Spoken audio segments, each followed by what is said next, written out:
یہ ایک کہانی نہیں، یہ ایک تنبیہ ہے، ایک ایسی قوم کی جس نے گناہ کو فخر بنا لیا، اور ایک ایسے نبی کی جو تنہا بھی حق پر ڈٹا رہا۔ یہ ہے حضرت لوط علیہ السلام کی سچی داستان، قصص الانبیاء کی روشنی میں۔ خاموش وادی، آسمان پر بوجھل سناٹا، ایسی بستی جہاں گناہ فخر بن گیا تھا، جہاں فطرت کی آواز دب چکی تھی، اور جہاں ایک نبی تنہا کھڑا تھا۔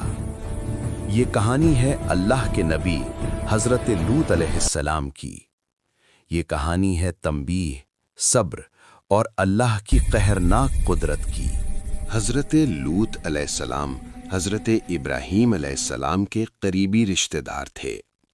اللہ تعالیٰ نے انہیں ایک خاص قوم کی طرف نبی بنا کر بھیجا۔ یہ قوم سدوم اور اس کے گرد و نواح میں آباد تھی۔ ظاہری خوشحالی تھی، مگر اخلاقی تباہی اپنی انتہا پر تھی۔ یہ وہ قوم تھی جس نے ایسا گناہ اختیار کیا جو اس سے پہلے کسی نے نہ کیا تھا۔ قوم لوط فطرت کے خلاف چل پڑی تھی۔ مرد مردوں کی طرف مائل تھے، شرم ختم ہو چکی تھی، برائی بازاروں میں کھلے عام ہونے لگی، نیکی کا تصور مذاق بن گیا۔ حضرت لوط علیہ السلام نے انہیں سمجھایا، اللہ سے ڈرنے کی دعوت دی، پاکیزگی کا راستہ دکھایا، مگر قوم نے انکار کیا اور نبی کی نصیحت کو کمزوری سمجھا۔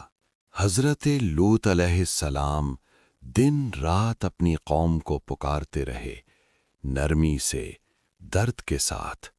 انہوں نے کہا، یہ راستہ تباہی کا ہے، اللہ کی نافرمانی چھوڑ دو۔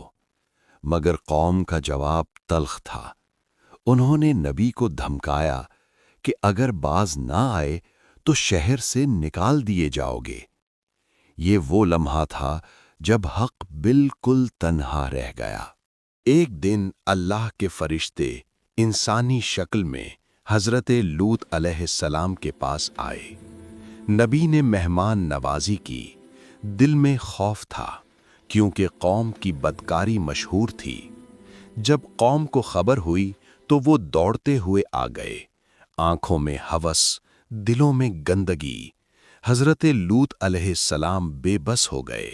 انہوں نے قوم کو آخری بار سمجھایا، مگر کوئی سننے کو تیار نہ تھا۔ یہاں اللہ کا فیصلہ نازل ہوا۔ فرشتوں نے حقیقت ظاہر کی۔ حضرت لوط علیہ السلام کو حکم ملا کہ راتوں رات اپنے ماننے والوں کے ساتھ شہر چھوڑ دیں، پیچھے مڑ کر نہ دیکھیں۔ یہ آزمائش کا لمحہ تھا، یہ ایمان کی پہچان تھی۔ جب صبح ہوئی تو آسمان نے حکم مانا، زمین لرز اٹھی، شدید چیخ، بستی کو الٹ دیا گیا، اوپر سے پتھروں کی بارش ہوئی۔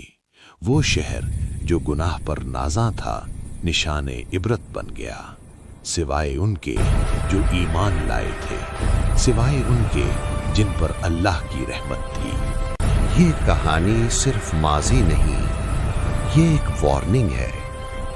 یہ ہمیں بتاتی ہے کہ جب گناہ معمول بن جائے اور حق کا انکار ہو تو اللہ کی گرفت یقینی ہوتی ہے۔ حضرت لوط علیہ السلام نے ہمیں سکھایا کہ نبی تنہا بھی ہو تو حق نہیں چھوڑتا، اور یہ بھی کہ اللہ کی رحمت صرف ان کے لیے ہے جو اس کے حکم پر چلتے ہیں۔ یہ کہانی یہاں ختم نہیں ہوتی، یہ ہر دور کے انسان سے سوال کرتی ہے، کیا ہم نصیحت قبول کرتے ہیں یا انجام کا انتظار؟ اگر یہ ڈاکیومنٹری آپ کے دل تک پہنچی ہو تو چینل کو سبسکرائب کریں تاکہ حق کی یہ آواز مزید لوگوں تک پہنچے۔